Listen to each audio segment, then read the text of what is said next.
Good evening, good afternoon, good morning from wherever you are joining us today. Welcome to this season 4 premiere of the Africa Football Business Show. We are indeed happy to have all of you join us as we start this new season, continuing to create conversations that will help shape the football industry in Africa.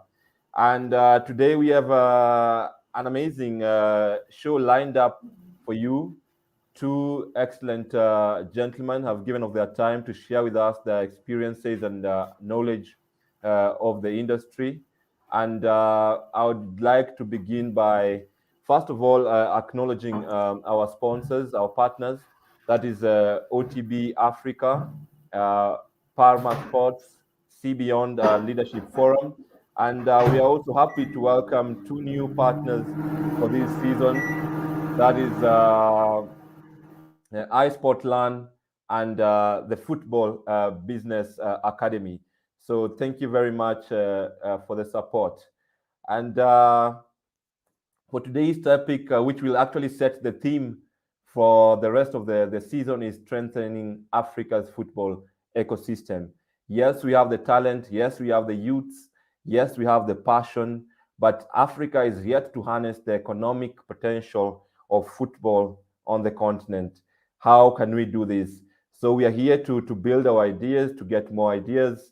And we are happy to have with us today first, Emeka Enyadike, a very experienced football voice on the continent, if I can put it that way. And I'll let you go ahead and introduce yourself, Emeka.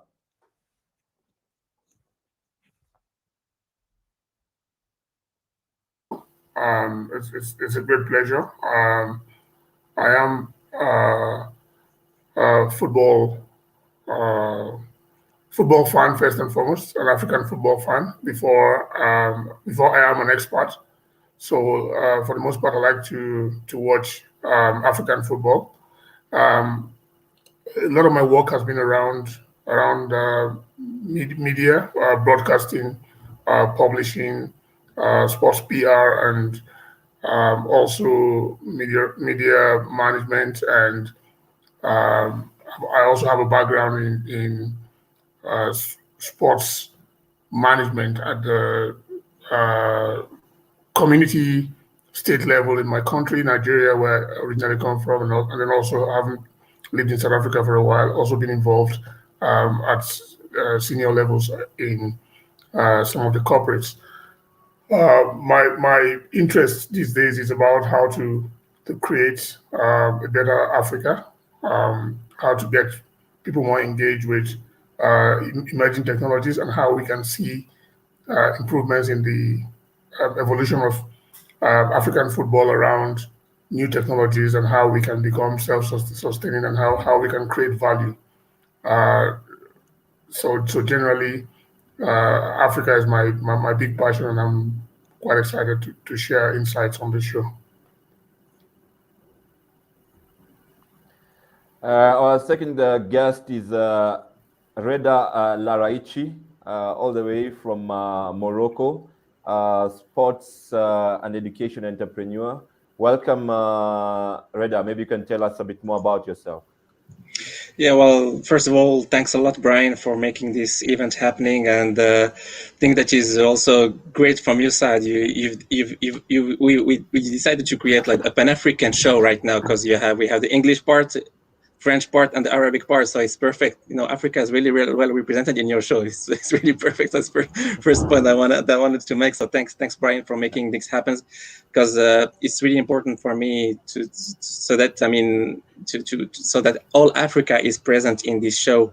Unfortunately, there are sometimes the French speaking countries are not really open to discuss with English countries, or vice versa. So it's like really perfect to gather everyone here, and yeah, we are from the same continent, and it's really great to have us both of us here, and I'm really glad to be present in this show.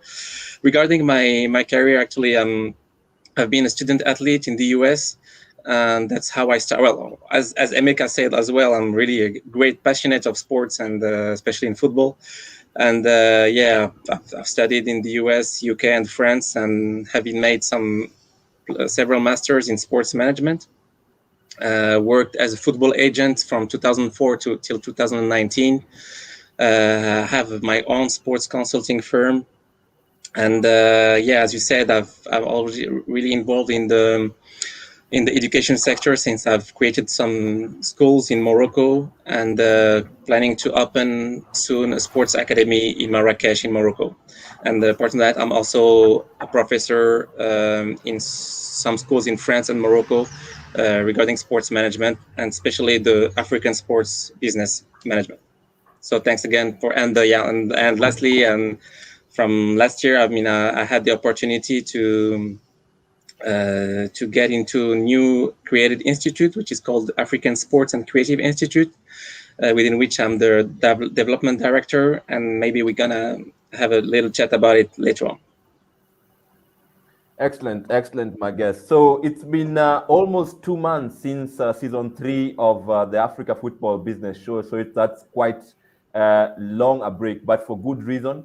First, we had the Euro 2020, and which was followed closely by the Olympics 2020. We are in 2021, but we understand the time in which we are living with the pandemic. Yeah, this was a pretty long break, but a very sporting one. I'd just like to welcome my guest, starting with you, Emeka, to share your experiences about the Olympics and the Euro 2020. Any lessons you could borrow from Africa there? Any of what do you make of these two global events? I think thank you very much, Brian. I think the two of them are very significant in terms of what we experienced with both events. The Euros was a good example of how sports can bounce back, having fans in stadium and having people travel around the continent. And I think another big lesson that we had from there is the fact that there was so much hue and cry over whether the Olympics should hold, whether it should be postponed, whether it should be cancelled. And I think at the end of the day, something I've always said is that when the music starts, everybody dances. Once the athletes began to compete, all the drama around the pandemic, yes, people were arriving and getting infected and all of that, but we witnessed a very impressive spectacle, because I mean, if you've been to the Olympics, you know that it's more about the fans gravitating from one event, to the other within a three weeks period, and because there were no fans in Tokyo, it was pretty impossible to understand what we were going to see at the end of the day. But one thing prevailed, and that is the fact that there were a lot of fans following on TV and through every other platform. This was the Digital Olympics. It was one that was, very, very, very engaging on social media. And at the end of the day, the attention was more about who was winning what, who was achieving what. And there were significant new events like skateboarding and surfing getting in there, which we've never seen before. We see young athletes who are 13-year-olds winning medals. It says a lot. Now, piggyback to what I said earlier about the Euros. In Japan, there were no fans. In the Euros, there were fans all over. But I think the biggest takeaway for me through the both events was the fact that with the Euros, it was held in so many different cities across Europe. So it changes the entire conversation about how do you host a big event like this with all the pandemic and all of the biggest part of it is also the cost, because now you had you had games in one city, and games spread around everywhere. So people, the host countries had to bother about how to get everything ready for that city. It wasn't about trying to host a tournament in one country where you think about all the logistics of moving around. So the lesson for Africa, I think, is the fact that we've had issues with the AFCON, for instance. Over the last few years, the host country is never ready because, one, it is far more expensive for a lot of the countries to host, And for some weird reason, we've seen over the last few years, the AFCON has been held in oil producing countries, which means they are the ones who were ready to spend the money to put it together. But just imagine it's gone to Cameroon, it's been moved, and they're, basically trying to get it ready before January. And the challenge for even the countries that are going to host it in 2 years, 3, 4 years, and 6 years time is all of the logistics involved in staging a much bigger tournament. And so, uh, for me, I think the lessons we can take from this is for them to just look at it and see maybe it's the way to go forward because Africa always copies whatever Europe does. So I'm surprised that we haven't copied this one because this is one very interesting one that would be good for Africa. Interesting, Emeka. We'll delve more into that today and also in subsequent show. Thank you very much. Your take, Reda, on these two events that we have enjoyed over the last 2 months. Yeah, definitely. I mean, I was really happy to see again such great competitions. The Euro and the Olympics were so amazing, and as Emeka said, it was the return of the real sport. I mean, we were focused really on the achievements, on the really performances. So it was really nice to see, nice to watch from a fan perspective. Even if, unfortunately, in the Olympics we didn't have the fans inside the stadiums. But again, from a business-wise perspective, it shows also how we can attract money from empty stadiums, and so that was really the role of the digital part that Emeka is masterizing as well, and how we can attract money in such conditions is really interesting. I'm sure that we're going to discuss it. And from another perspective, as also Emeka said when he was speaking about the Euro and the logistics, it's really huge. I mean, it's especially in this COVID period. And one of the main issues in Africa that might be difficult for us to co-organize with other countries is the airline connections and the transport and the railroads and all the roads. So it's a quite big issue, and also the accommodation. So there is some other issue that we're going to discuss it, but mainly in terms of governance, we've seen such great competitions that were really well handled. If I want to speak for the sports side and what we achieved as African countries, unfortunately, the result wasn't as expected. And when you see, for instance, we got only 37 medals during these Olympics, 10 from Kenya. And when you take all the budgets that are invested in sports, and if you put in front of the medals, when you take, for example, Morocco, which has the hugest budget in sports, according to the 2019 statistics, they have a budget of $350 million. We only won one gold medal. Nigeria was second with a budget of $330 million. They won one silver and one bronze. Algeria, they had a budget of $260 million, 0 medals. And Kenya, a budget of $48 million, they got 10 medals. So we have really to think about the governance and about how things are managed. And this is one part. And another part is really the place of the physical education in the school system, because it's there where we can find the talents. And I'm sure that in all African countries we have great talents, but unfortunately we don't have like a system that bring them up from the physical education teachers, and they can bring them up and propose them to some sports.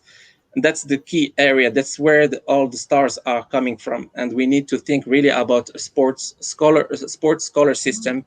Patrick Motsepe has some thoughts about it regarding the football, and I hope that it's gonna also be the same in other sports. And finally, and last but not least, the best part of also focusing on development of the sports in schools is that those athletes can maybe have also sports scholarships at the end of their studies and go to the US. because when you see all the athletes that are in the Olympic Games, not most of them, but like a really huge percentage are coming from the US university system, and they are playing in the US university sports system and coming compete in the Olympics. So we really have to think about something around sports in universities and in sports and in the schools.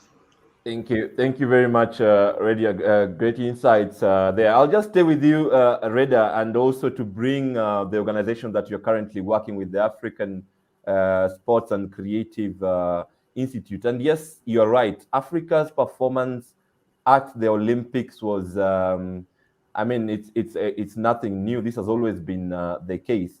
I was just looking at the medal standings, and if we put Africa together, we would finish at seventh place, just above the Netherlands, which has a population of 17 million people.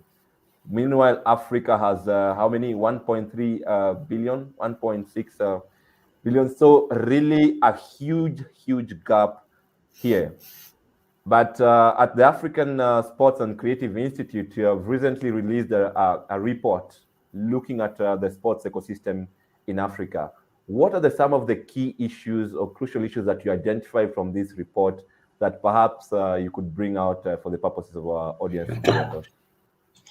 Yeah, thanks, Brian, for the introduction. Yeah, you're totally right. I mean, we could have done much better in the Olympics, and hopefully in the next Olympics we'll do better.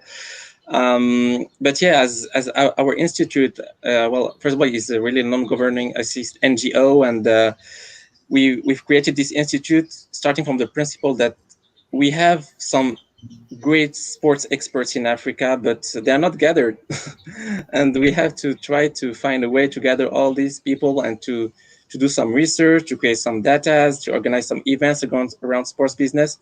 So yeah, it started from there, and we've made, exactly as you said, the report with the cabinet Mazars, which is a French internationally renowned cabinet. And we did the report around the African sports ecosystem. And we taken like six main trends that we have to focus. I mean, we are humble in saying focusing, but like, yeah, just some key areas that are really important to focus on and to try to find solutions. The first one is the information, so the data creation and the reliability of this data. Second part is the education part, where we have some sports management courses and masters in Africa, but are those courses really adapted to our continent? The governance problem of the public infrastructure, the public entities, the clubs, the federation, the associations. The business environment, which is the fourth trend, is really important so that people can come and invest. They need to have transparency, no corruption, and so on. The consumer valuation, which is placing the player and the fan at the heart of public and corporate strategies. And last but not least, and it will, I think, like Emeka, is the innovation part.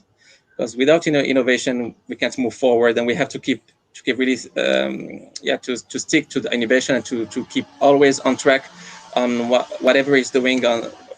We're taking the best practices outside of Africa and what it could be implemented, and as well we can take some great stuff happening in Africa and also propose them out, abroad. So that was the main idea about it, and that's why we released this report. And coming next, I mean, we have a book that is going to come around the sports business in Africa, which will come in next November, and other events coming hopefully soon. Thank you, Reda. So, really interesting report. For those who have not had a chance, kindly visit the African Sports and Creative Institute website to be able to download this report. Because, as Reda has mentioned, one of the key challenges we've had is on data and information.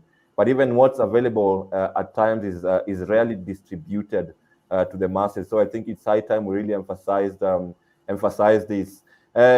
Coming to you, Emeka, and being a bit more focused now on football. We know, for example, you had two teams at the Olympics. That is Ivory Coast and South Africa. Ivory Coast, some good display here and there, but we didn't do much. Of course, Ivory Coast managed to get to the last 8. A far departure from what we achieved in 1996 with Nigeria and in the year 2000 with Cameroon. So if we look at the last 30 years and going by our performance at the Olympics, it seems like the continent has regressed when it comes to football. What are some of the key challenges we are having in this thing? I think the big challenge for us is actually inadequate planning, because I mean Egypt was also at the Olympics. The one thing that we've done, if you go back, you talked about '96. I think it starts from even '92. We had Ghana. Ghana got a bronze medal in '92, and then of course we had in 1988 we had Kalusha Bwala leading Zambia to a very phenomenal performance in that Olympics where they beat Italy with a wide score, and everyone was a bit worried because then it was teams were allowed to field all their teams. It didn't matter whether they were pro or not. They allowed people to field their team, but I mean at the point FIFA wanted to differentiate between the Olympics and the World Cup, so they made the Olympics under 23. And now, typically around Europe, there's emphasis on under 21 and less on under 23. So even most times when they go to the Olympics, they take their under 21 teams because they've got a development structure that works. Usually, you have 3 over 8 players. Now with Africa, what we do is that we pay a lot of emphasis to under 17 because we've always won it, and all African teams want to emulate Nigeria and Ghana, who've won it a lot of times. And then obviously with the under 20s, we've seen some good performances. I mean, Nigeria's got to the finals twice. Egypt, Ghana also. Ghana has won it, and we've seen the progression of players from that stage. Now, what has happened with Africa with the under 23s is we have a little bit of confusion. We've got the CHAN, which is played by mostly players who are based in Africa, and a lot of them who play there, who are still stuck in Africa, are the ones who are also within that age range, because a good African player, once he gets to 20, 21, sometimes even 18 these days, they're off to Europe or somewhere else around the world. And so we don't look at it as a development platform. We want to win it. What the ideal scenario should be is that you take the under 17s, build them up to under 20s, and then by the time they get up under 23, they're definitely our senior players. So what should happen is you have some of your best playing in the senior teams and some of them playing in some of the youth structures. But what happens is with the Olympics, a lot of countries who have players within that age limit are already playing for the national teams. What has happened in this summer is that there were supposed to be World Cup qualifiers. All the World Cup qualifiers got cancelled, and teams played friendly games and then they dispersed. So some of the teams actually had prepared for their players to play World Cup qualifiers, and that didn't happen. They had their players there. Imagine if Egypt, taking advantage of the fact that they were allowed to bring three players, brought Mo Salah and 2 other players from Egypt. They'll be a much stronger team. With Ivory Coast, we saw a bit of that as well. And Ivory Coast, to an extent, had a growth period where they had what you will call their golden generation. And because they played with those same guys for a very long time, they're having a problem now of how to separate and build a new team from scratch. So they're still in the evolution stage. And that's why even I wasn't expecting them to do a lot. With South Africa, they've had this generation of players who have come through very well under 17, under 20. And I think the stage got a bit too much for these guys at this point. And then the biggest challenge they usually have is some of the clubs would rather release the players only for senior international games. So sometimes they don't get the best of the players that are within that stage, and that is just a dysfunction that cuts across the continent, because it becomes very difficult for you to actually build a team that goes on from there. Because if we have it, you will see the same players go from an under 17 tournament this year. 2 years later, you see them in under 20, and then there'll be that evolution. But in Africa we have all kinds of challenges with it, and this is one of the reasons why we have this indifferent kind of result that we had. And Emeka, if you remember, do you think? I mean, there is another issue. I think is the fact that football is getting standard. That there is some standards that are now established worldwide. So, for instance, now even the African way of playing has disappeared. The Nigeria way of playing, the Ghanaian way of playing, even the Brazilian way of playing has been disappearing because everyone is merging to a Europeanized way of playing, or I would say Scandinavian way of playing, because everyone is rushing, and there is no. I think that we lost also our identity of playing football, because where there is the problem of also of sports infrastructures that are in the big cities, you have less space to play football. You have also maybe less also quality local coaches.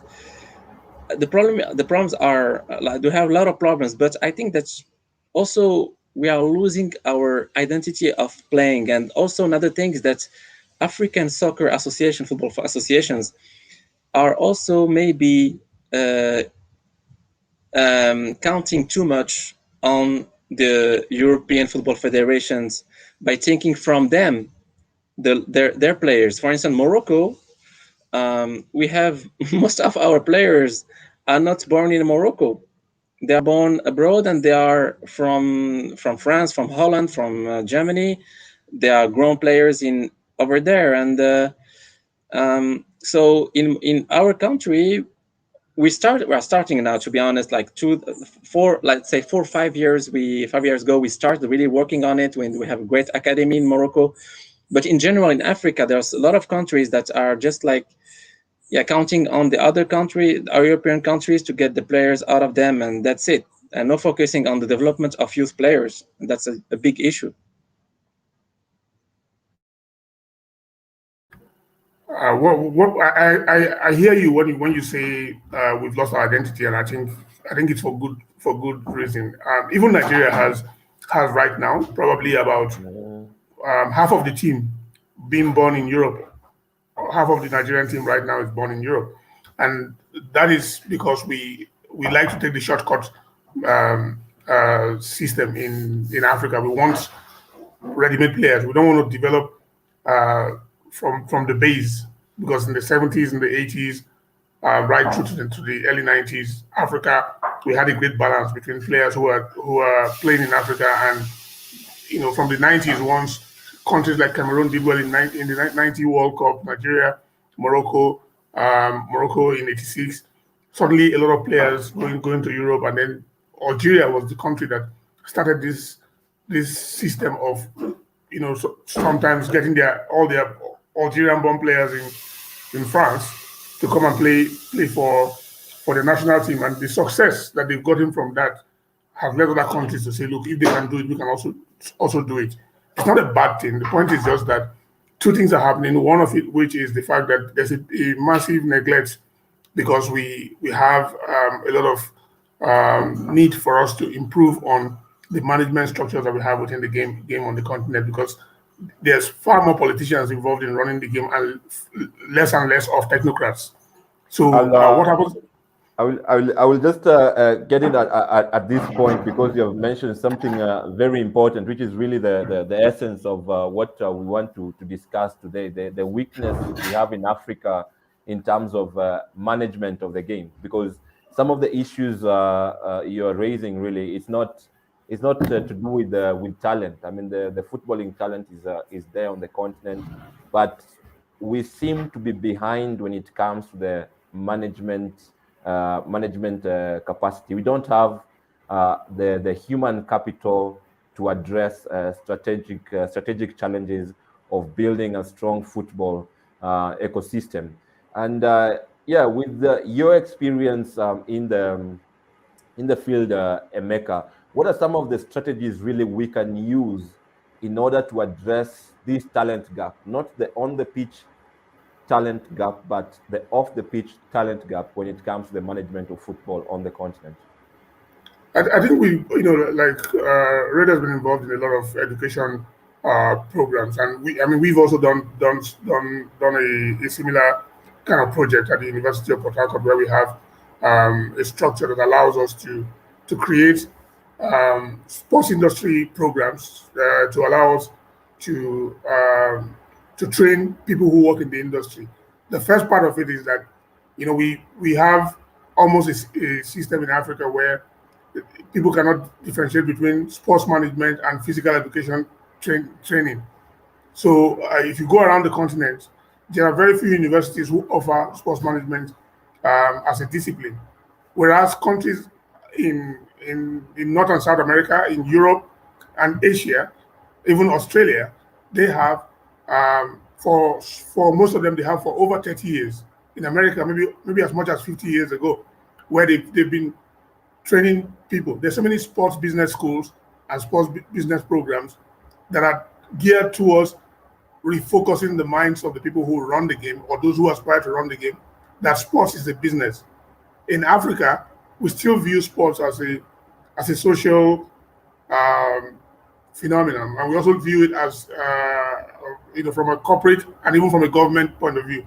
Government uses it as a tool for political aspirations and political deflection. Whereas if you go around Europe, everywhere from federations to clubs to even local sports sports structures in the municipalities, in the cities, they are run by people who have been trained to view every sporting activity as a business and as a platform for social change driven by corporate investments, government investment in infrastructure, and all of that. But what happens in Africa is that we build infrastructure sometimes way and above what is required in one place, and then everywhere else there's nothing.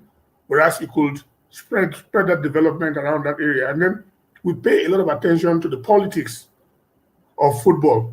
It becomes more and more about who is president, who gets into the executive, and sometimes these are people who are just plainly politicians.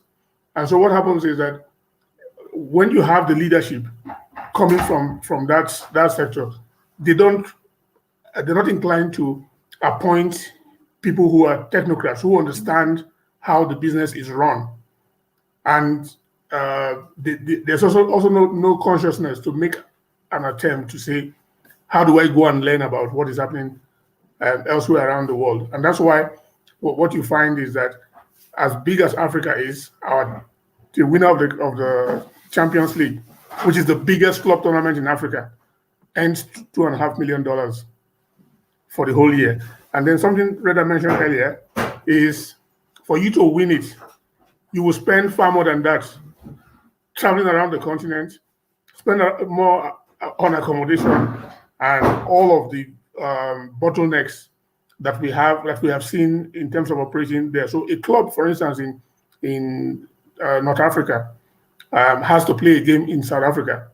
It's quite a long trip, and because we've had this long period where we have people who do not think about the business part of it. We just copy what the Europeans do, and then it becomes a problem in terms of how do you balance your books, because uh, that's one of the reasons why when you look around, you find that there's also the imbalance in terms of how successful the clubs can be, how successful the if you take it beyond football sports generally, you find that everywhere around the continent we are struggling to find the right structure for sports and for football, because we have to go back to the key missing link, which is education. And when you talk about education, people think it's all about going to get a degree.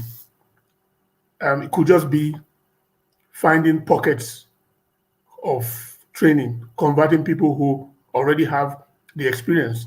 In Europe, it's easy for a club to go and appoint someone who's working at the bank, who's working in an oil company, who's working in this consulting firm. They all want to come to work in the sports firms. We saw during the the whole drama around the European Super League. The former uh, vice chairman of Manchester United came from JP Morgan.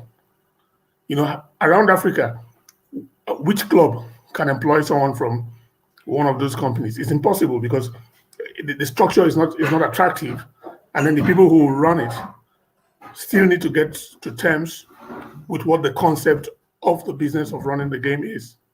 So it is a structural problem, but for the most part, I think it's an educational problem. Excellent. And I just bring in a question or comment from one of our viewers. You say, is it overly ambitious to have a vision to build a model that works for Africa?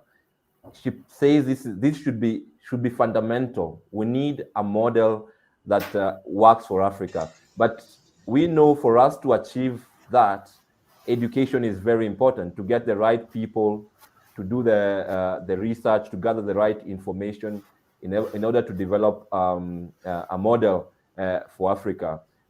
Reda, you mentioned at the onset the importance of data and information, really knowledge in developing the industry. Kindly share more about this, especially from your perspective as a sports entrepreneur in the education sector. Yeah, sure. Well, a great question that Naki has proposed. Just to answer him first, and then I'll go to your question, Brian. I think making a model that works for Africa is really complicated. I mean, as if we see it as a whole, we can think about model per country because each country has its own specifics. But the main thing is that we have to bear in mind that in Africa, yeah, of course, we don't have enough budget, enough money to invest, but we have natural resources that we have to use and think about.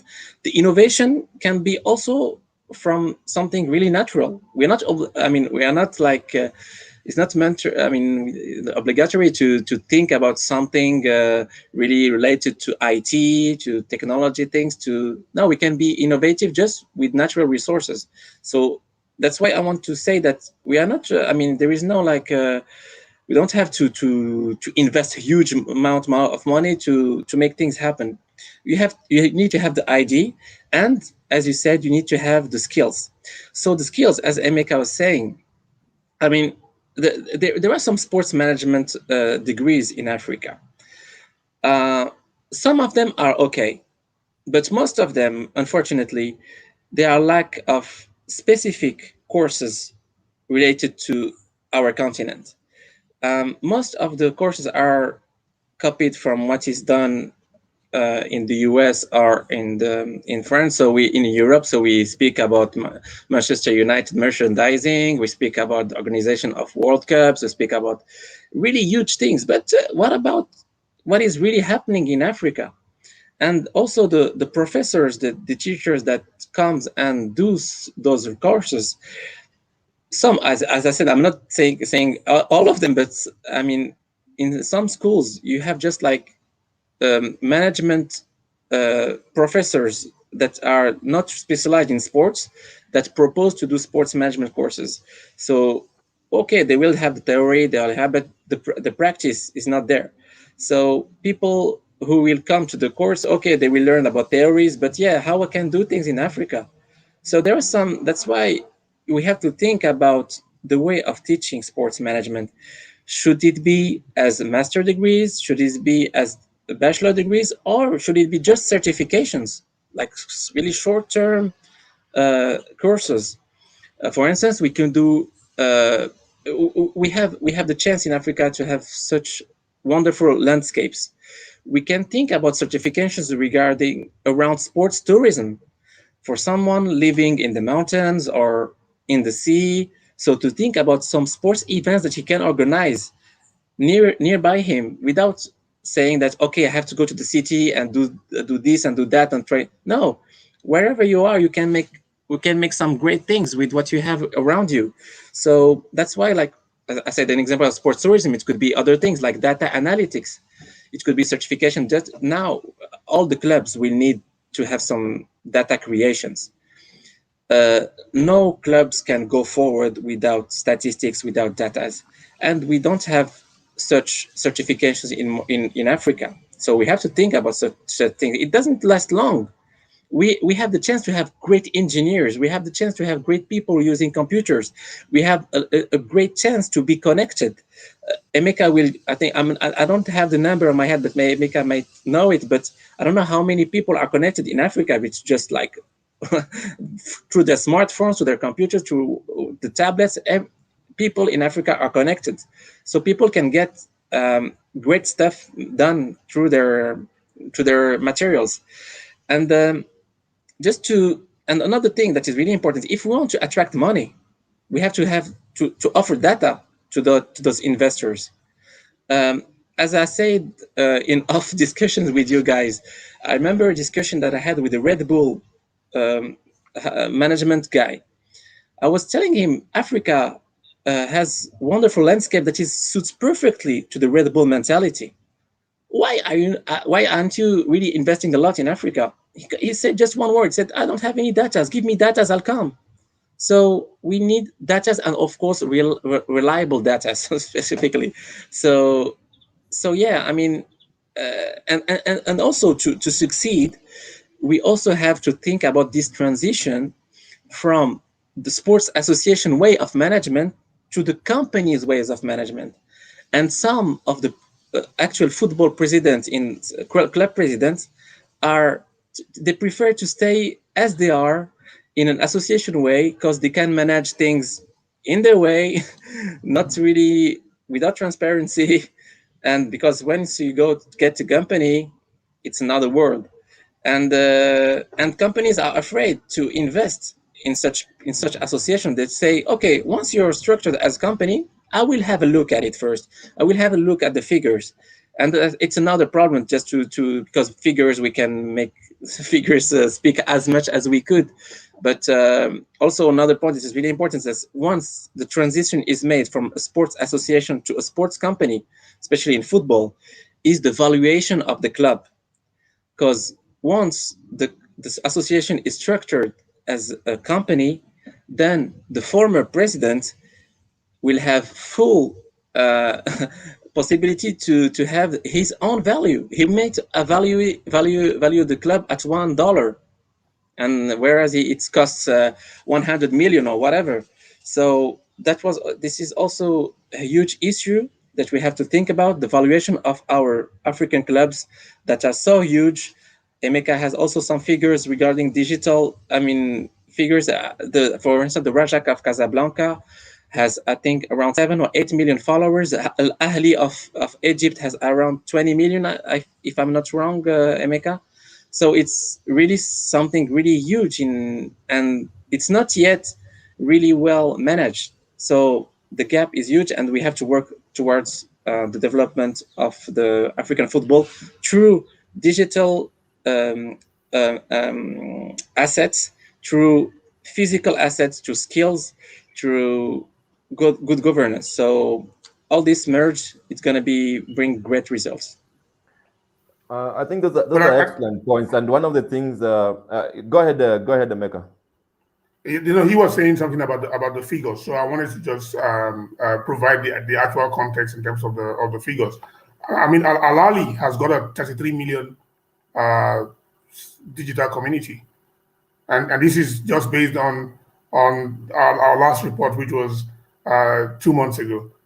33 million is bigger than the population of a lot of countries in Africa.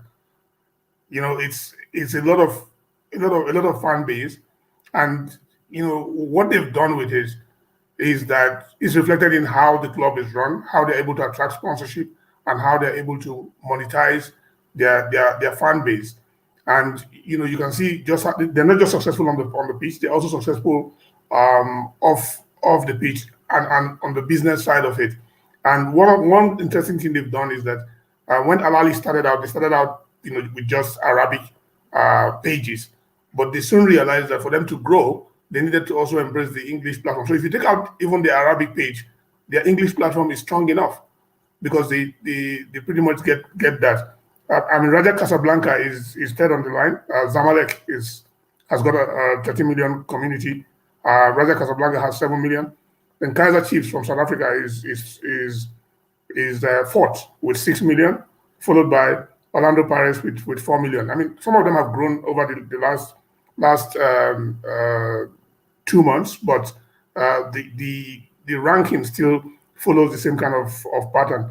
And you find that in the top 10, if I read out the teams that are in the top 10, it is Al Ahly, followed by Zamalek, Raja Casablanca, Kaiser Chiefs, Orlando Pirates, Simba from Tanzania, Pyramids from Egypt, Wydad Casablanca, Mamelodi Sundowns, and Club Africans. You will find that all of these clubs either come from North Africa or along with three teams from South Africa and then Simba from Tanzania. There's not one team from West Africa. If you flip the coin, based on the power of the European-based players for the countries in West Africa and flip it to the international side of it, you'll find that most of the West African countries will rank within that top 10. But they might as well be playing for European countries because those players are all based in Europe. So the real test then is when you measure the power of each country's league and each country's appreciation of the business of football. You then find that there are pockets around the continent, which then leads to this whole drama of, should we have an African Super League? Is it viable? What should we do with our African Champions League? Should we change the format? Should we find a way that makes it a lot more sustainable? Some people will argue that, oh, no, we want to have representation across board. But when you look at the results, it's still the same clubs that dominate, with exception of TP Mazembe, the Sudanese clubs, and then to a large extent, you can also add Algerian clubs, because if I go on to the next page, that's when the Algerian clubs come in there. But Egypt alone dominates the top 30. And when you think about the pyramids, it's just very few. I mean, they're like less than 5 years old. Yeah. Yeah, away from the digital conversation. Sometimes I feel like we focus too much on the digital, especially now. It's very important with the way the world is moving, the digital transformation. But when it comes to data and information, even just the fundamentals, like what is the size of the football industry in Africa? How much revenue are you generating? Because if you're thinking of growing an industry, we must know what's the size of this industry. Reda, you just mentioned, if you're going to get an investor, they'll ask you, how much are you worth now? And if I invest so much in you, how can we? How much are you going to grow within the next maybe 5 years, 10 years? What's your take on this, Reda, especially from an entrepreneurial perspective? Yeah. Well, first of all, before investing in any club, the club on itself is an asset. In his assets, he has many things. He has the players, he has the fans, he has if he has a stadium or any other infrastructures. So, as an entrepreneur, before investing in a club, I need to see first of all these things. What are the assets, actual assets? Okay. Second thing, I'll see the turnover of the club. What are the transfer fees that he's usually regularly doing, the ticketing, how is it working, the merchandising. And another thing is that once I have all these figures, I can make a strategy. I will speak about one thing. For example, there are so many, as also Amika said, there are so many African people living all over the world. And if I take, for example, the Egyptians or Moroccans or Nigerian or the South African people that would love to come and see a great derby like the WAC against Raja Casablanca, the Kaiser Chiefs against Mamelodi Sundowns, Al Ahly against Zamalek, we need also to think about the packages that we could offer to that African diaspora that is living abroad, which is a huge amount of money. It could be just for coming to watch the game or for the merchandising part. And in Africa, if we take, for example, Congo, they are really known for their fantastic outfits. And you can make really great local outfits, jerseys for the for local clubs, and I'm sure, and we can produce it for really small amount of money and sell them abroad. And it's the same thing also for all the local clubs. We have that mentality of we have to get Nike, Adidas, Kappa, and all the best clubs, best equipment suppliers for our local teams. No, we can, of course it's good if we get them for the national teams. Yeah, okay, when they play for the big, and even for national teams we have to think about local outfits. Why I'm saying that, um, the African, I mean the regular price of a jersey, there is no less than 60, 70 euros, which is so much expensive for an African to buy. We can create specific and local outfits for less than 10, $20, something that, and even 10 and $20, it's not really reachable for all the old, but at least, okay, you can make something that is reachable to some of the people. So uh, we have to adapt our business to our local community and to the community that is living abroad. That's the main thing. We have to have that strategy. And as well, when we speak about the sponsor that will come to your club, if I'm an investor and I'm going to invest in a club, I have to think about that sponsor. What will attract him to come and sponsor my team?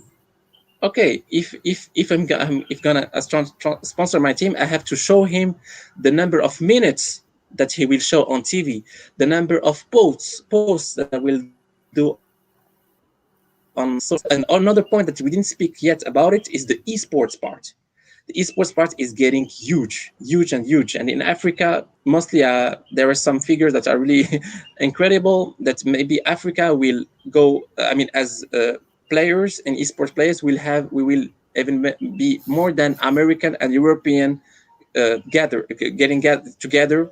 I mean, we will be much more involved in esports. So we have really to to focus on all the different services and products that we can offer and adapt it to our local community. And another thing is we have another issue in Africa, which is, you know, the all the jerseys. We have fake jerseys that are sold around 10 and 15 euros, but we can make them with our own brands and sell them at 10 and 15 euros, and it will go to the pockets of the pockets of the club. We can Yeah. think about some really simple things. And even for instance, when Real Madrid came to Morocco to play the club World Cup, what people were starting doing, we have a specific outfit in Morocco, is like small slippers. It's typical for Morocco. And you know, in the old city they were selling slippers with the logo of Real Madrid. So we could have done some partnership with Real Madrid, saying, okay, why not creating this and selling it, and you get reward from it. And you know, so there are some really easy things that we can implement. But yeah, just to have the good timing and the right people to to propose them. So, To do it. and we I go think we get back to the capital, to the human capital problem. Yeah, I think a lot of what you're mentioning again, and also coming to the issue of human capital is the lack of research capacity on the continent. You know, when you want to contextualize solutions or adapt solutions to your environment, we need a lot of social and economic research, and this is actually one of the proposals made in the ASCII report. Yeah. But these, as we come to the end, we just want to open up conversations for subsequent um,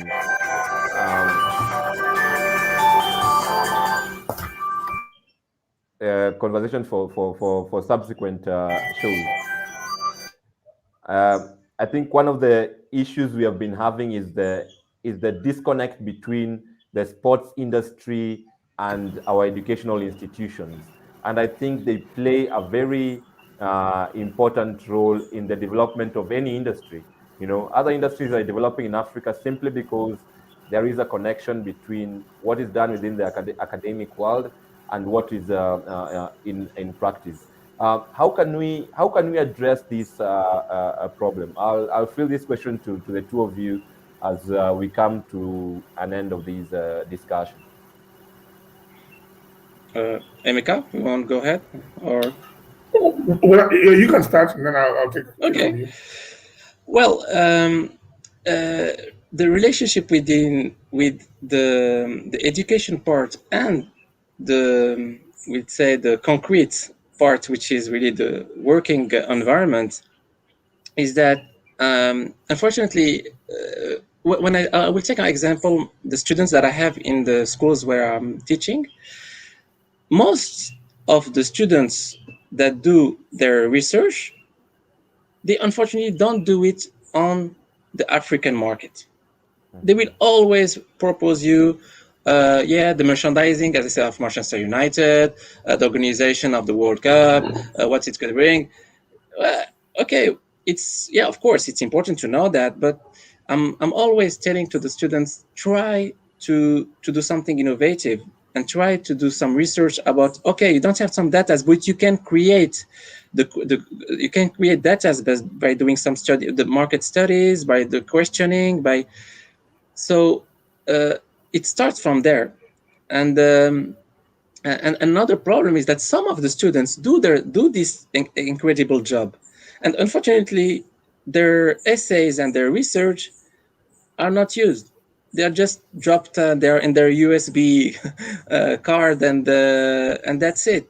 And no one use. Oh, this is a great asset as well. The work of some students that is not used, because some students, since they don't find the data, they go and look for it and go and meet all the staff and all the necessary people, and we don't use that as a resource. So it's another problem, is that we have to gather also those market research that is done by students, but in order to make this connection happen, um, the African student also has to have, the African student lacks of confidence a bit.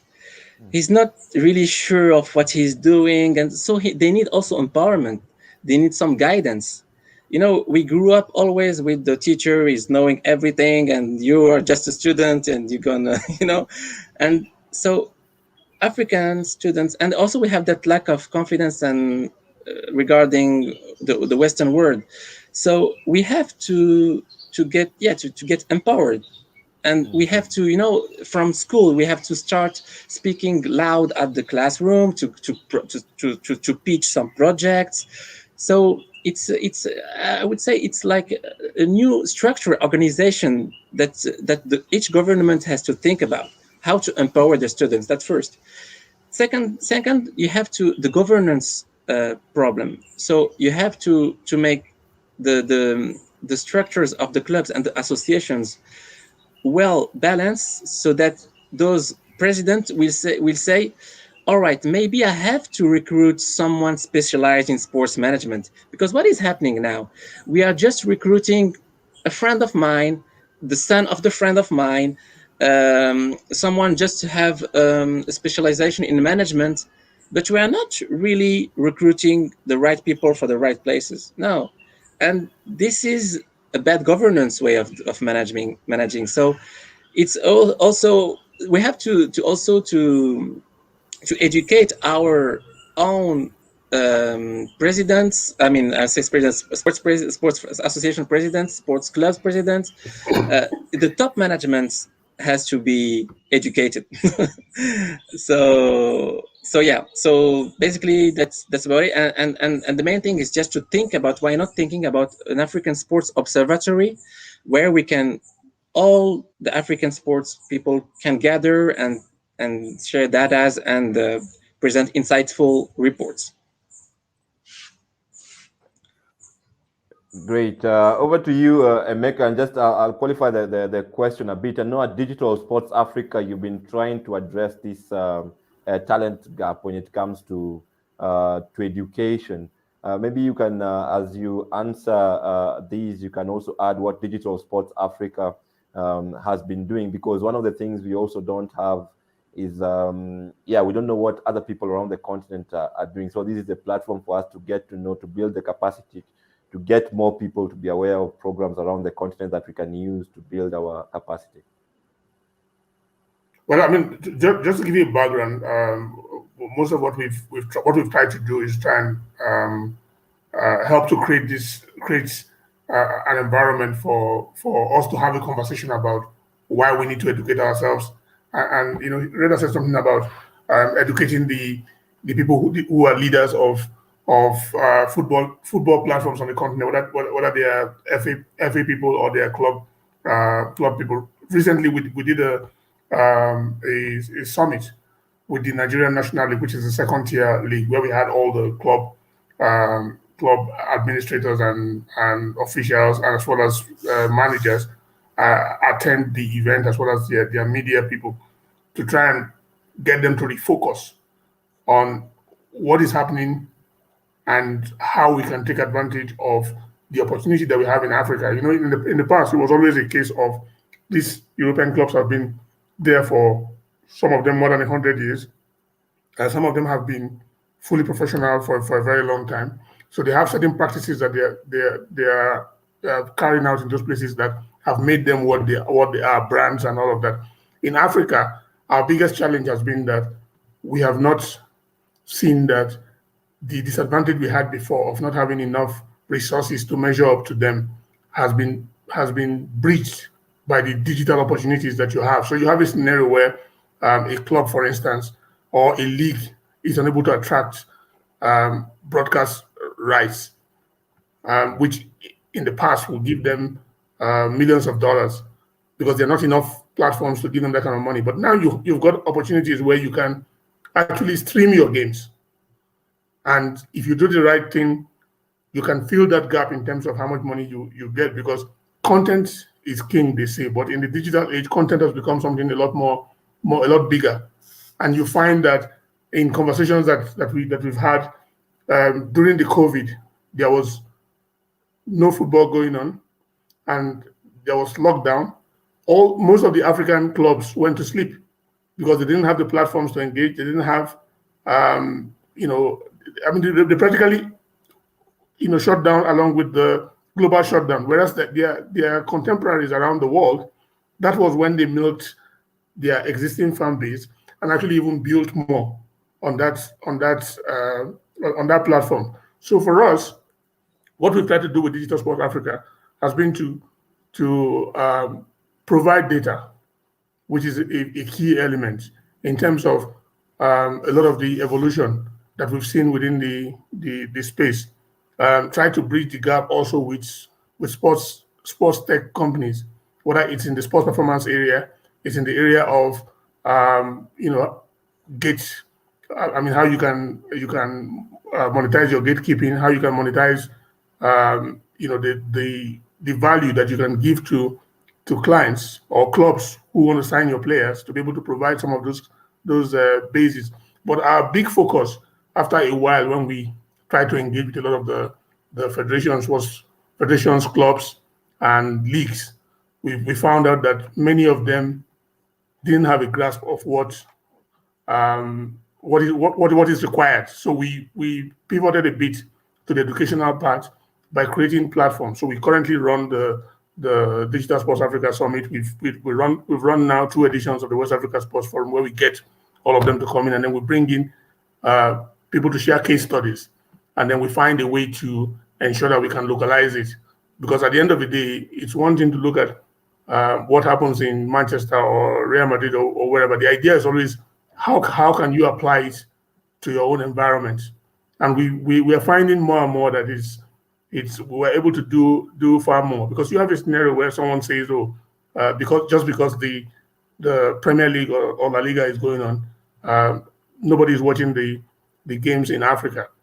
Simple things as providing an update of what is happening in the game, providing a build-up. Because if an African fan on a typical Monday to Friday is constantly bombarded by content from Arsenal, from Real Madrid, from Barcelona, from PSG, Messi, there was an overkill of Messi content in the last few days. And then you, who is supposed to be providing content on your club in Africa is also reporting on Messi, then on Saturday, do you expect your fans to be paying attention to you, or your fans will also be looking forward to Messi's debut? And that is the challenge we have in Africa. So you find now that we've seen the NBA coming to Africa. Everyone in Africa, African football is not paying attention because that's a global platform coming to create something on the continent that's going to suck part of the energy away because they are doing the right thing. They're trying everything to localize it. And you find that for us, we can't look at very simple things. It's not about the size of the stadium. It's about understanding that for you to operate within this current ecosystem, there's far more technologies disrupting the space to the extent that you will just find that if you come in, our focus in Africa is always about what do we do on Saturday when we play. Nothing about the simple basics of providing information on the talent that you have at your disposal. So somebody said something last week. Nigerian league ended. A team, Aqua United, won the league, and people in the country didn't even know that the league had ended and a team had won the league. And that's how it is. But they know. They know, people in Africa, they knew exactly when Messi was going to get on the plane in Barcelona to fly to PSG. So that is where we have an advantage now, which we're not taking advantage of. Africa has got 1.3 billion people. It's established that we have the world's biggest youth population. They are very tech savvy. They all have mobile phones. They are mobile first. A lot of the guys out there used landlines before they even side by side with the internet. In Africa, many of the young people have no idea what a landline is. All they know is the mobile phone, and they're all there. They use it for searching Google. They use it for studies. They use it to create things. Young Africans are creating tech startups. They're creating fintech startups. African music is dominating the airwaves. Young Africans are listening more to African music than they are to American music. And so in every sphere, young Africans are evolving. They are creating apps in Africa that are being bought everywhere, except in sports. And sports is the biggest passion in Africa, and football in particular. I think our football is a potential money spinner if we can just take a step back, embrace what is in front of us and what is coming, because we have the potential to dominate if we apply the same standards that we're seeing in some of these other areas. On the internet, there are more Africans engaging and creating content, comedy, creating all sorts, but very, very few of them. The ones who do it in sports, their focus is on Europe and what is happening there. And that is because the people who run the game on the continent and the platforms that we have on the continent are sleeping. So that's why I always say that the answer is education, and education of the people who run the game. Excellent. Very pertinent points there, Emeka, as we draw to a close. Usually we have 1 hour, but it's never enough to cover our conversations. Already here we have a lot more to talk about and share with our audience. And we can see the appreciation coming in from our viewers, really insightful and inspiring. We should do more of these from Naki Kadu. So yeah, there is a lot of potential in Africa, and it's really important that we continue having these conversations, and even more important that we action the same. I will let you two have 1 minute each because we are already over time, just to give your concluding remarks, and then we will end. We'll start with you, Reda. Well, first of all, thanks a lot, Brian, for making this event happen. It was really, really interesting to chat with you guys and chat also with the audience. So really happy to see such positive also outcomes from the audience, and really, really, really glad to to discuss and debate for other topics, other subjects, we will be more than happy to do that. Yeah, don't hesitate to come to also to our website and isc.com and to check out our reports as well. And if you want to bring some data, want to collaborate with us, we are really open. We are looking for partners. We're looking for people to collaborate with. So we'll be more than happy to welcome you on board. And thanks, Brian, for making the website happen. And yeah, well, more than welcome. And thanks again, Brian, for making this event happen. And let's go for a better Africa together. Thank you, Reda. Emeka? Well, thank you very much for having me. As I've said, the big focus. I mean, we've invested a lot in data, and I think over the last 3 years, the reports that we published have now helped to push the clubs on the continent to do more, because we publish it every 3 months, and that puts a lot of pressure on them. And there's a very interesting shift in the narrative in terms of what needs to be done. The other area where we are very actively building now is in the educational platform, which we building with the University of Port Harcourt in Nigeria. But it's all the training programs are going to be run online, virtually, and people can sign up from around the continent, because the programs are designed to address this with localized case studies. And the way to get on board is to go to vandyksports.com. Information is there, and you get certified also by an African university that's got tremendous sporting achievements. But I want to say thanks to Brian and his team at the Football Foundation. Great work you guys are doing. I think we need to have more and more of these conversations. I was involved with the research that Reda and his team did last year, and I was actually surprised. I thought the lockdown and COVID and everything had taken care of it, and then eventually I was surprised when it was published, and very interesting outcomes. So we need to do more and more of that and have conversations about Africa. We can talk about Europe and all of that, but the more we talk about Africa, the more we can address the issues that we have in African football, because African football has got the potential to be competitive even against Europe. Because, like I said earlier, we've got the population, we've got the passion, we've got a very young population that's exciting, that we have to win back to Africa, because they all sold to Europe and America. Thank you, Emeka. Thank you, Reda, for your concluding remarks, and also for agreeing to be guests to headline this season of the Africa Football Business Show. It's a great honor to have you here, and I look forward to welcoming you again on other episodes to share more of your insights and experience. Thank you very much to our audience for joining us today. And before we conclude, again, I would just like to mention our partners. That is OTB Africa, Palmas Sports, See Beyond Leadership Forum. And like we said at the beginning, we are happy to welcome two new partners. That is iSport Learn and the Football Business Academy. When we are talking about education, it's a really pleasure to have these two organizations partner with us. Of course, they're all Europe-based, but we can always access this knowledge and contextualize.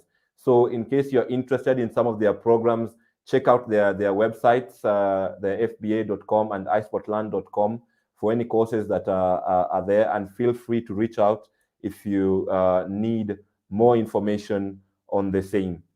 So with that, I'd like to bid everybody not goodbye, but see you soon. We will be back again in 2 weeks with episode 2 of the Africa Football Business Show, season 4. Thank you very much, everybody, and see you in a couple of weeks.